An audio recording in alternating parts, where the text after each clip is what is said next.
And after a long hiatus, here's a spoiler for you guys for tonight. We are bringing back the segment that we kind of forgot about because the topic sometimes would get will be so I guess what's the word I'm looking for, engaging. Yeah, that we forget and we lose track of time. Or we, like, for instance, the last show we had a guest on, so we focused more on showcasing their work and their book, and that was pretty cool. But we brought back the segment of the show.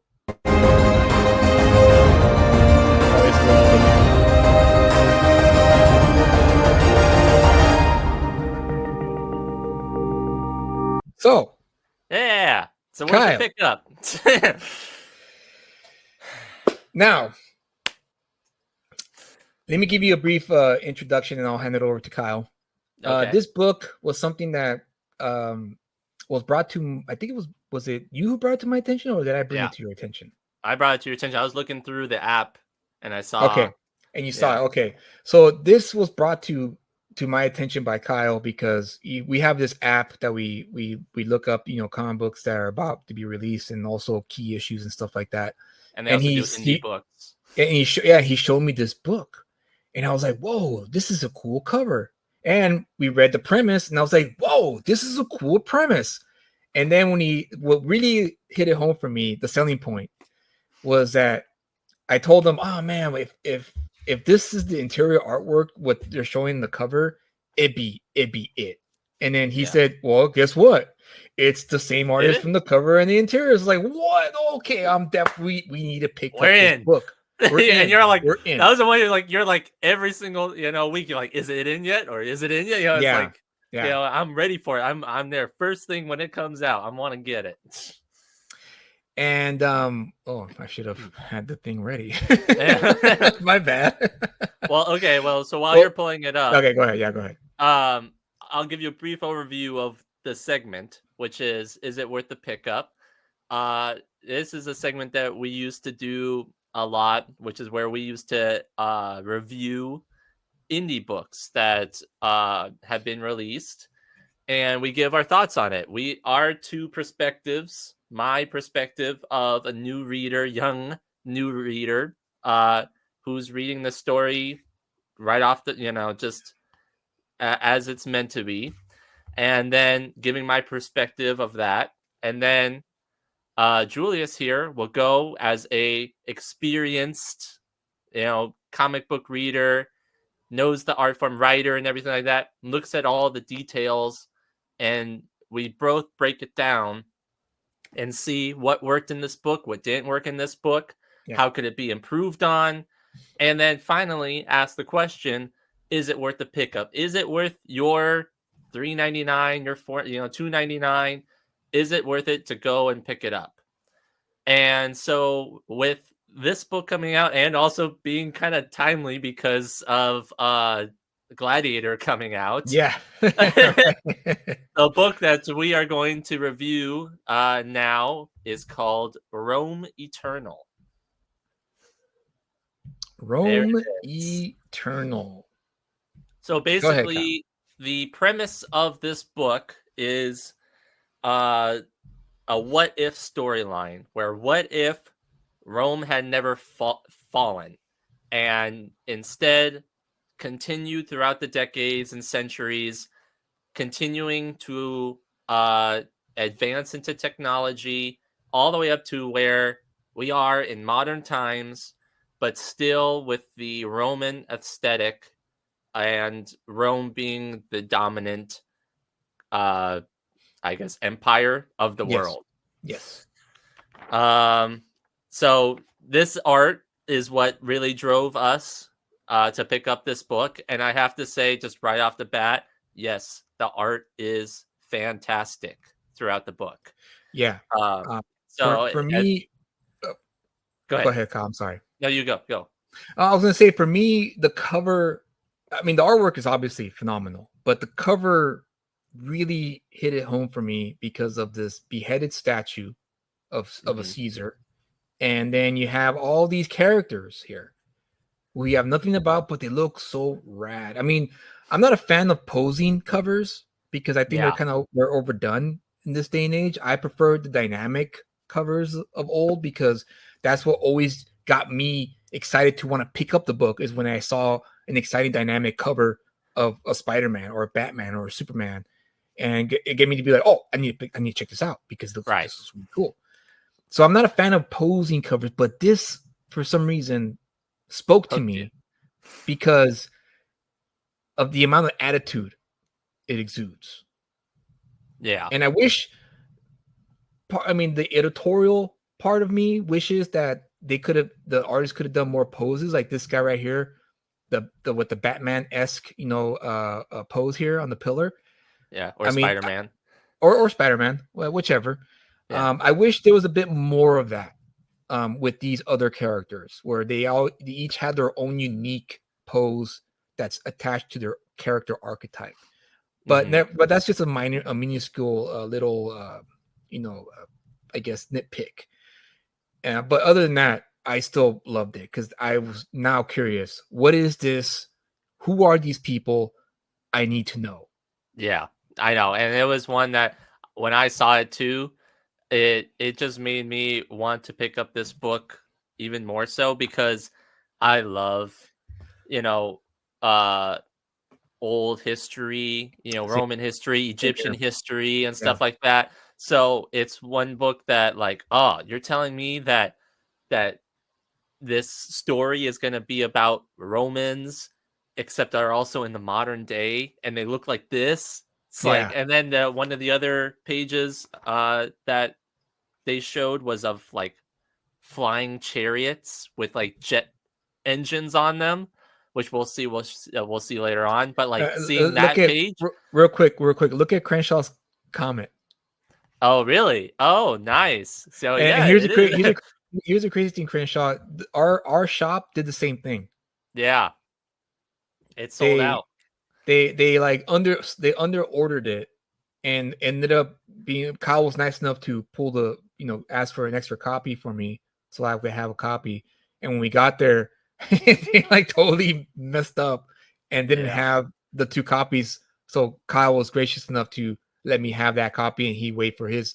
So I got to read it. It's well, we could talk about it more. Go on, Kyle. Yeah, but anyway, scroll down a little bit more so you can see that with the jet chariot. I think it's look at this. Art is just phenomenal, like unbelievable. And you can see how there you go, like right there. This is the scene that they previewed that we saw, and that was like okay, we're buying it. It's like we're in. We're sold. This is it. It's like this is part of the thing that's like that's what I really enjoyed about this issue and this series, is that it blends the Roman and the modern technology, sort of sci-fi technology, blending very, very well, where it's not too heavy-handed of either side. It's like it's Roman enough where it's like, oh yeah, that's Rome. But then you look closer, it's like, oh, but they're like, a little bit more like technologically armored versus the the normal Roman armor.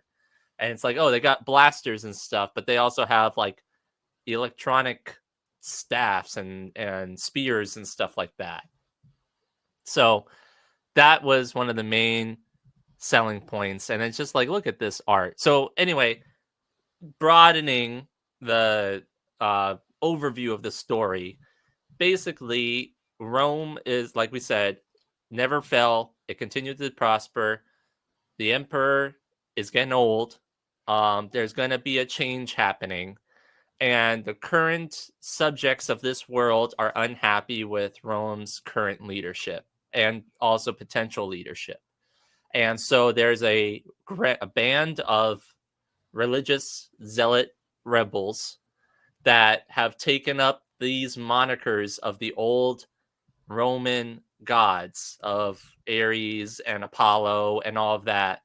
And they're going and planning on bringing down Rome and the government and the emperor. And so basically this issue is their first step of the plan. So, yeah. Ben says, yeah, that just the level of detail that's Yeah. in these panels looks like Roman Masters of the Universe. Yeah. Yeah, it does.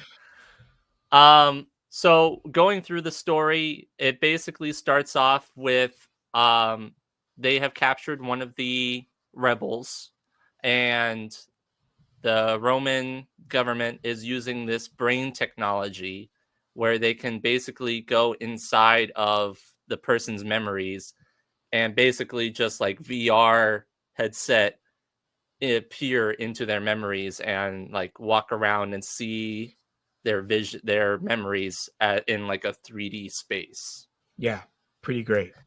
And so he's trying to find out this Roman I, intelligence officer is trying to find out who are these insurgents, what are they about, and what do they plan on doing.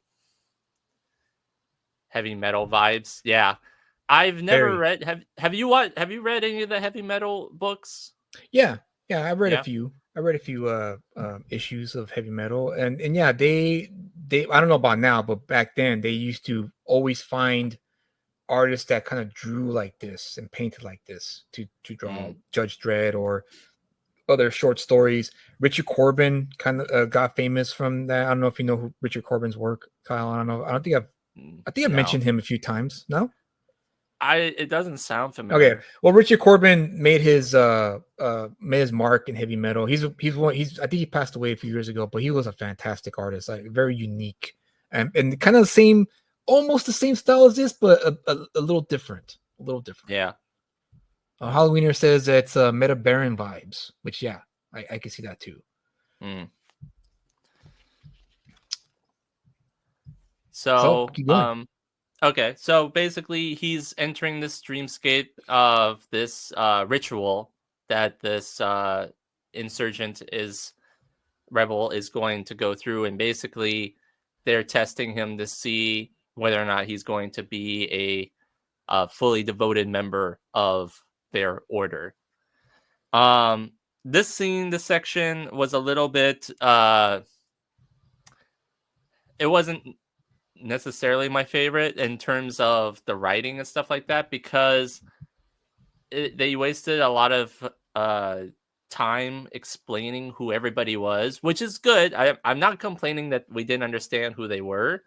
It's just that also later on in the story, they also sort of announce who they are as they're fighting and going throughout the story. Oh, it So became redundant it kind essentially. of became redundant Yeah, seeing it here. that's right. It did. It did. They could have. So They could have. Yeah, they could have done it a little differently there with the editorial there. The editor should have caught that and be like, yeah, we already gave the name, so we don't have to, do that again here in this scene.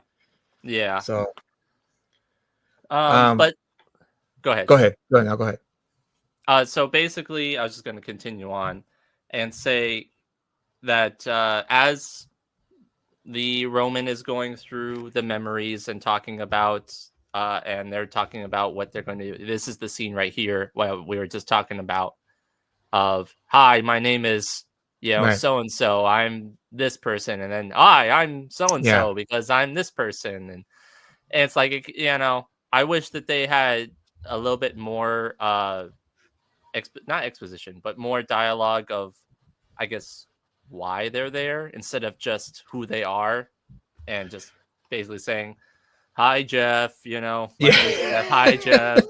Right. Yeah, like almost like an Just kind of like alcoholic, move it along, like yeah. like a AA meeting, Yeah. basically. I really love this guy's design. I'm not. Yeah, they all very. That's another thing that's I really enjoy about this series is that they're all very unique. They all have Yes, very unique silhouettes, very unique colors that they use for each character, so that you absolutely. instantly know who it is at all times, which is really great and really helps a lot when you're especially when you're creating a new story like this. Yeah, right. It helps a lot giving distinguishable aspects to your characters that you can just instantly see, oh, okay, that's that person. Oh, that's that person. So anyway, as we come to find out in the story, this disciple of the order intentionally Hold got himself. on. Hold Oh, on. spoilers. Hold on. Now, keeping in line with the theme of the Yeah. show, ladies and gentlemen, we need to know, do you want us to spoil it for you, or do you want us to hold off so that way you can have a chance to read this book? Because granted, this isn't an image book where you can just go to your shop and get it, or Dark Horse or Marvel DC. This is I think it's Magma Comics. Magma. Yeah, Magma Comics is a small press based on San Diego, and so they really, they don't have that much of a reach, but for me, this is a good first impression. You want to talk about first impressions? Yeah.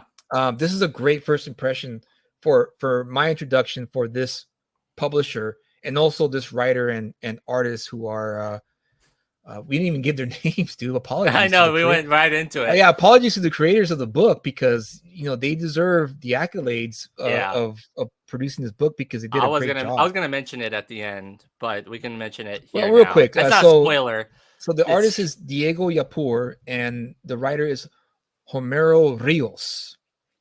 Homero Rios. Colorist is Oscar Carreño, and letters by Sean Lee, and the edits is Bobby Curnow.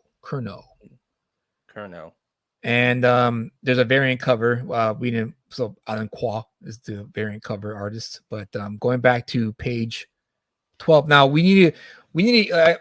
Benjamin says spoil it, but I don't know. There's 17 people here watching currently. You guys need to let us know. Do you guys want us to spoil it? Press 1. If you don't, press 2. Because I don't care, but Kyle is in the school thought that he cares. So if he was watching the show, he probably wouldn't want to hear this. Now, if you don't want to hear this, you can obviously, step away if you like, or mute the video. But Benjamin says the ones again. Crenshaw says 1. What was one? Spoil it, 1 to spoil it, 2 to not spoil it. Then you can't vote again. You already voted. Well, Ben says 1. Let's talk about spoilers. So I'm assuming it's not a 1 Halloweener. Ben, you can't just keep on spamming the chat. You can't fill in the ballot box, Ben. Don't stuff the ballot box. You know what? I guess 1. All right. Let's do it.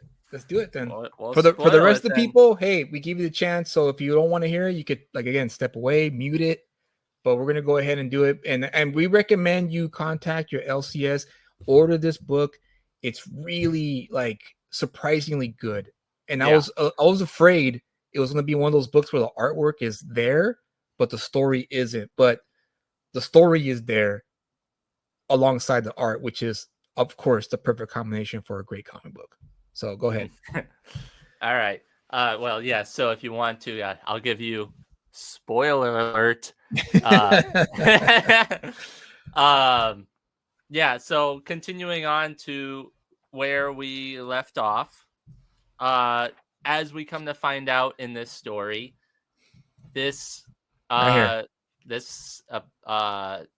disciple of theirs intentionally got himself caught, because what they wanted to know was have an access into the other person's mind. You already said spoil it. We find out that they wanted to gain access because I guess when you're entering the other person's mind, you're also sharing a connection with them, so they can enter your mind. And so he basically created a false memory in his mind and then took over the interrogator's mind so that he can then gain information from him about the layout of the building, the capital, I guess it is, and where the weak points are, so that their members can come in and get the data they need, which is exactly what happened. So as you can see, one of the guys. I forgot his name. The Batman. Batman. This this right here is the artist telling DC, hire me, please. Pretty much, yeah. Hey, the Raven is his name. Raven's name. Yeah.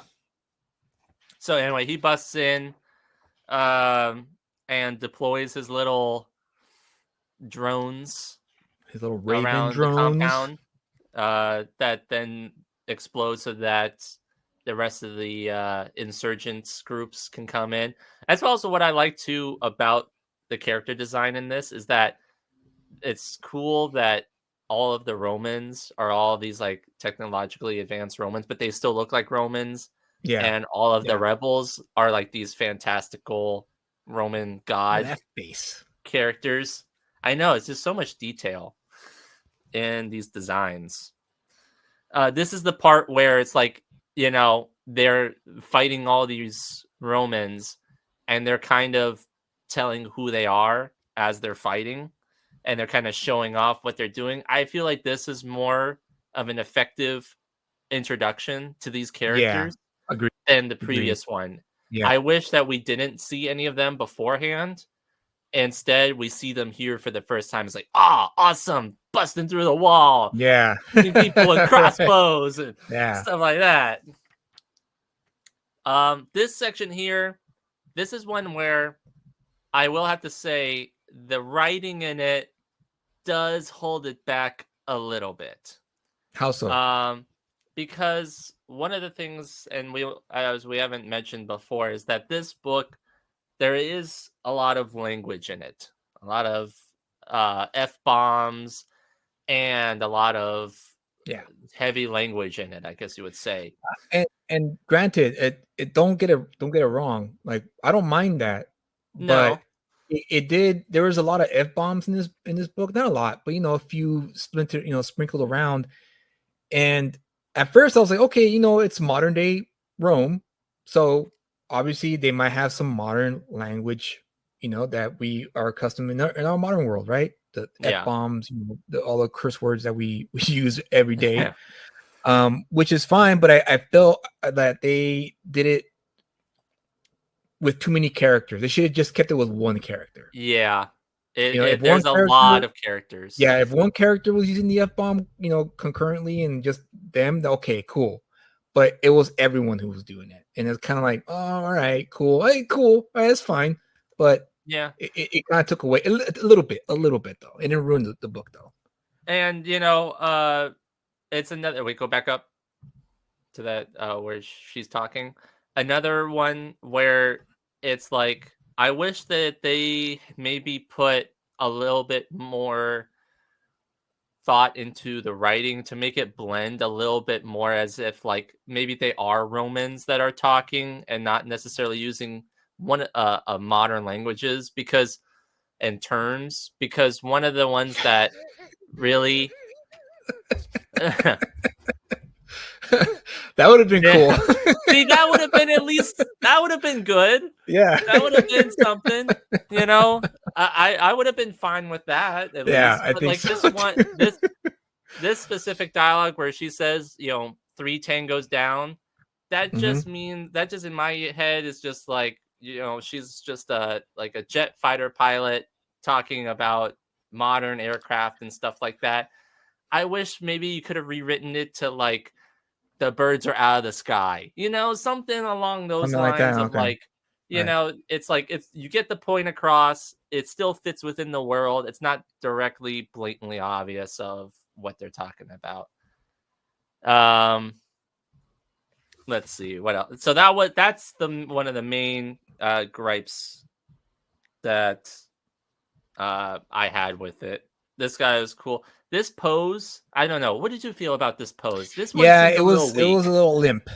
Especially they could have definitely extended it out further and give him a stronger, pose, and maybe his face. I mean, I guess his face is fine. It's kind of like that confident, like we had you guys since the beginning, kind of confident face, and it's probably that but I feel like the arm should have been extended a bit more out. I think it should have definitely been all the way extended. Like really like blasting these people. There you go. Halloweener says double eagle defeathered. Double eagle They should have defender. hired you to be an editor for this book. See something like that. But and you then can see. I mean, a that's some great pretty action good shot here. art right there. Yeah, being all blown to bits. See, and there you go. I'm aroused as F right now. Now here would have been cool. I'm aroused as F. Fuckus. But again, it's small little minute nitpicks.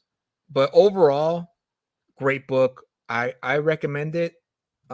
It was a fun book. I'm really curious and eager to find out what's going to happen in the next. I don't know how long was this. Is this like a 6 issue? Did you find out? I don't know how many issues it is. I just know that it is a ongoing series.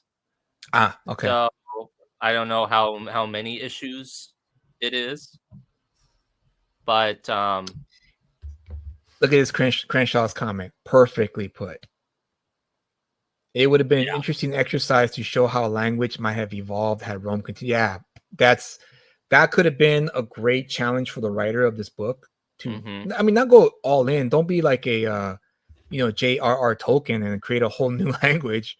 But it'd be a nice creative challenge for the writer to be like, well, let me look up some of the words that were common back in ancient Rome, and let's see if I can like make spin them around a bit and like mess around with it and see what I could come up with. And it could have worked. I think it could have worked if they had tried it, for sure.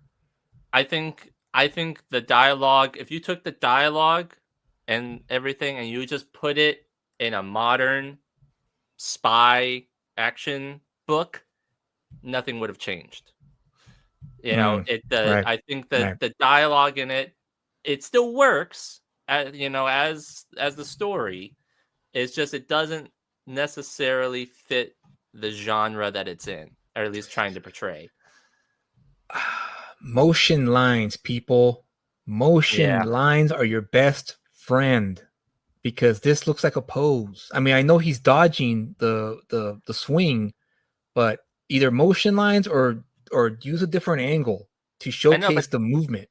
Yeah, and especially because the next panel it's pretty good. Perfect.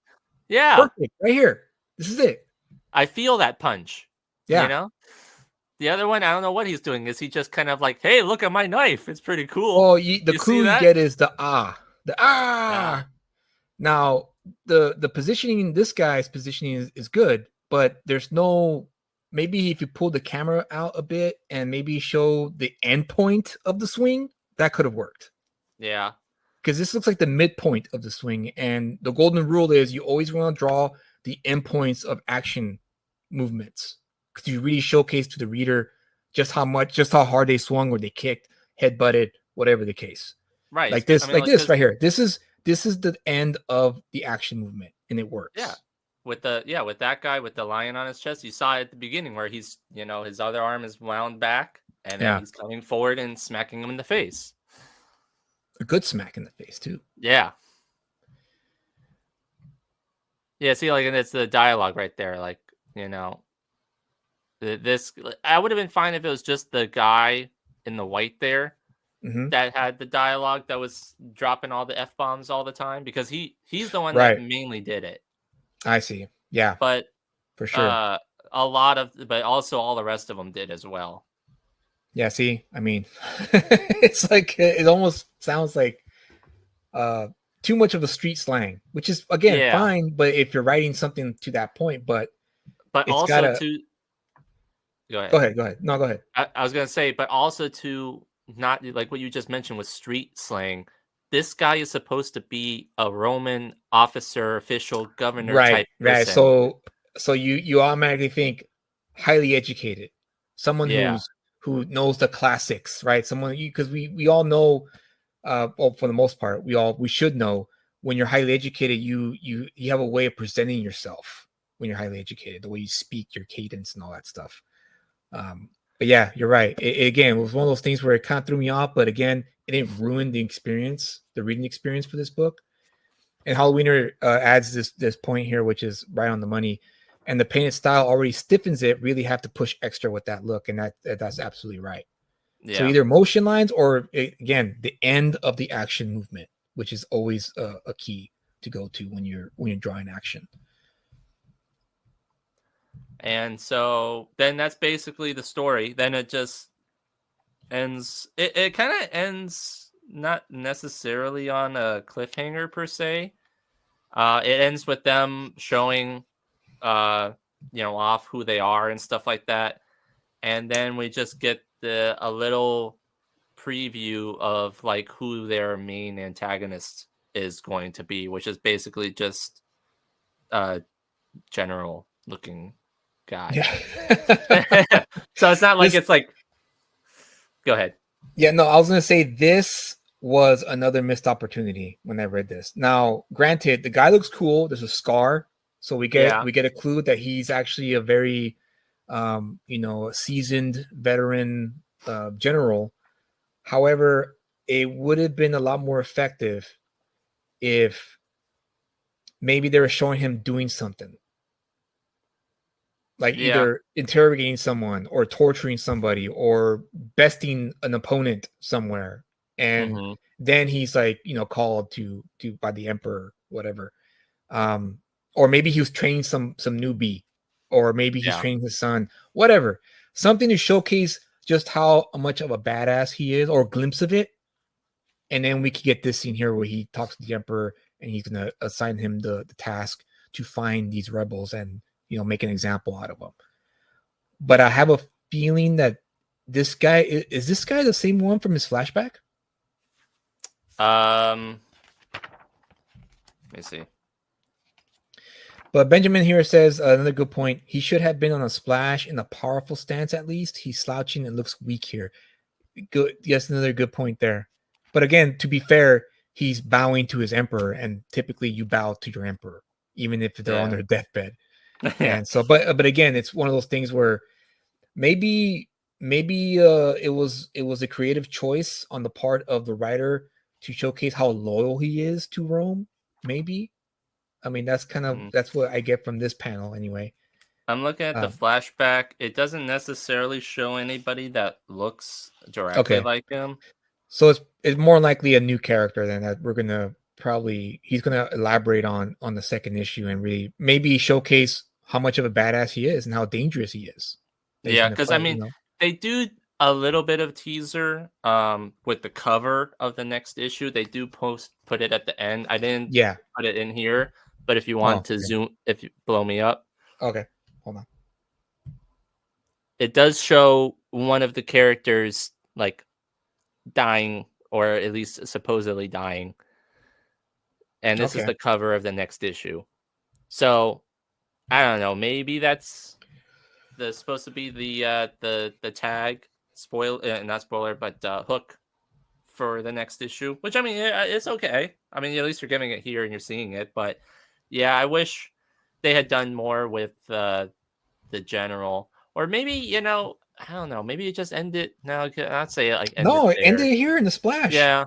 It should have ended here.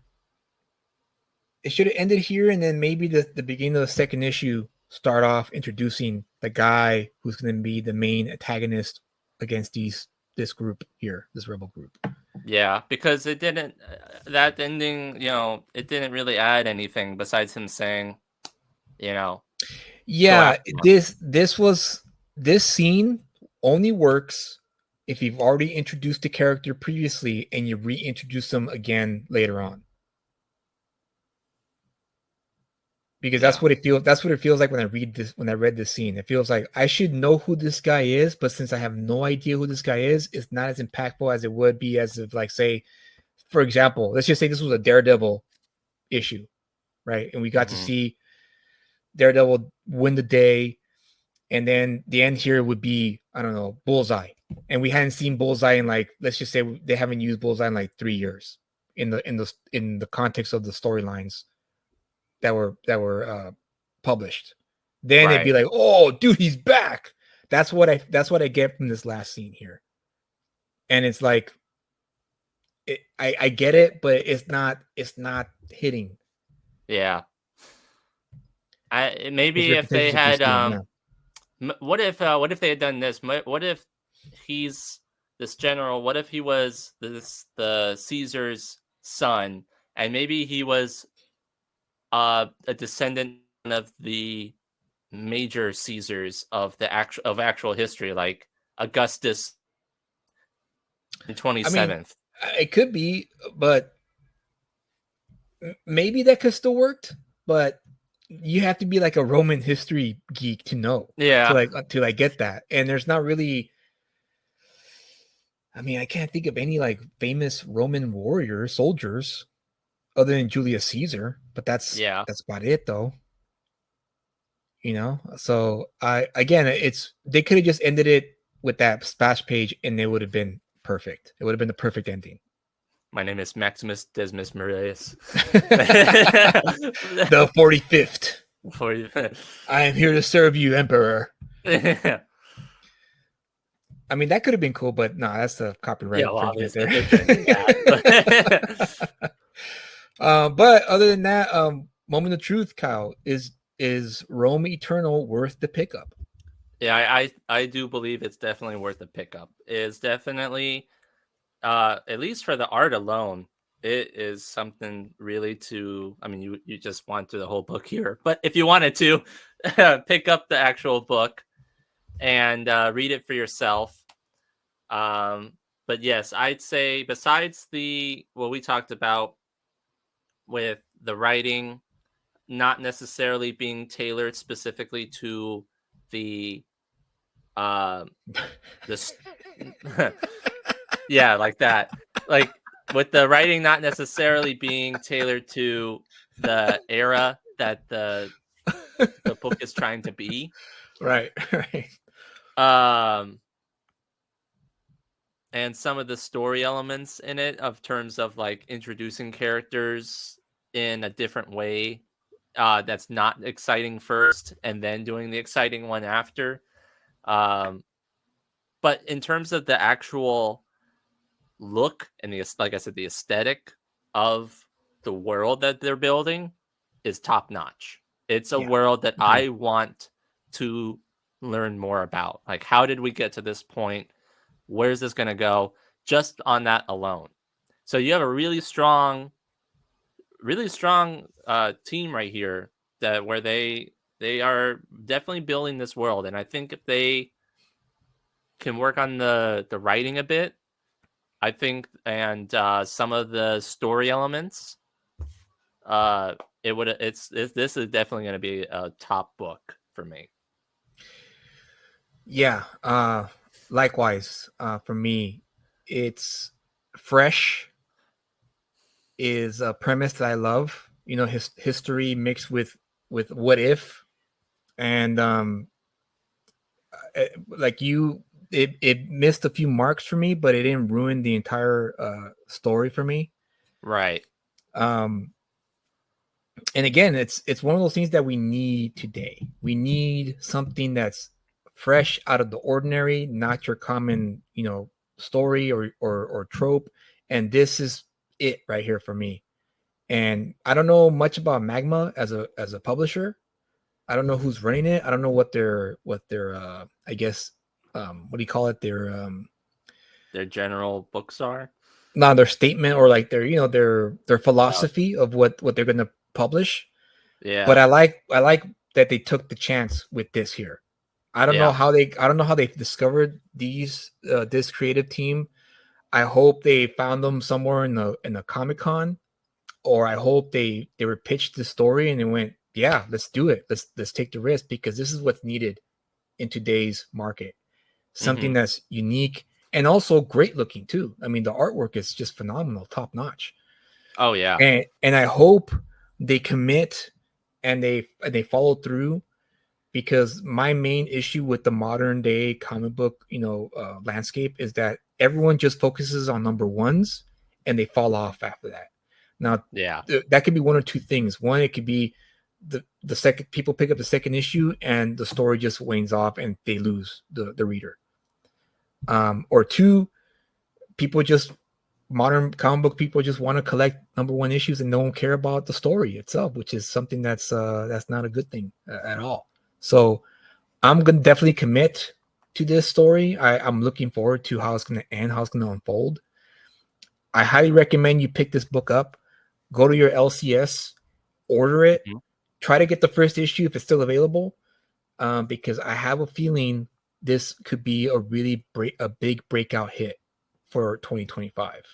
Because the next issue comes out, let's see. Is it, when does it come out? In 2 weeks? Something like that? Let's see.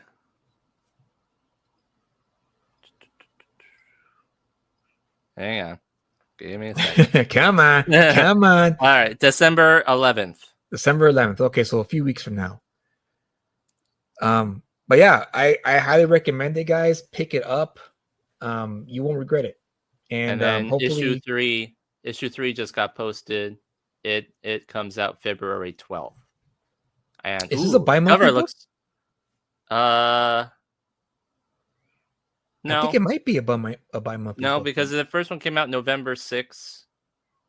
And then this one comes out December 11th. No, it could be because of the holidays. Hopefully Probably. they stick with the monthly release, because this book does deserve as many eyes as possible. Here's the cover for issue 3, if you wanna. Yeah. Ah, look at that. Nice. What are those in the steps? Those are all the helmets of all the guys. Oh, look at that. Nice. Cool. So, well, there you have it, guys. So Rome Eternal is worth the pickup. Check it out if you can. I know issue 1 is probably going to be harder to find, because I don't think they printed that many copies. So hopefully they have extras, and if you just order it through your LCS, they'll be able to get the extra copies of issue 1. Here's the variant cover that they're doing for issue 3. All right, hold on. Looks like it's going to be some magic. Oh, who's the artist for that one? Does it say? Eamon Wrinkle.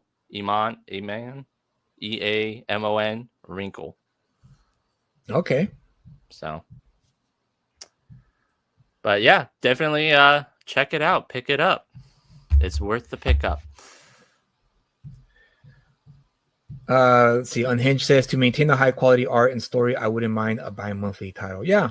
Hopefully they have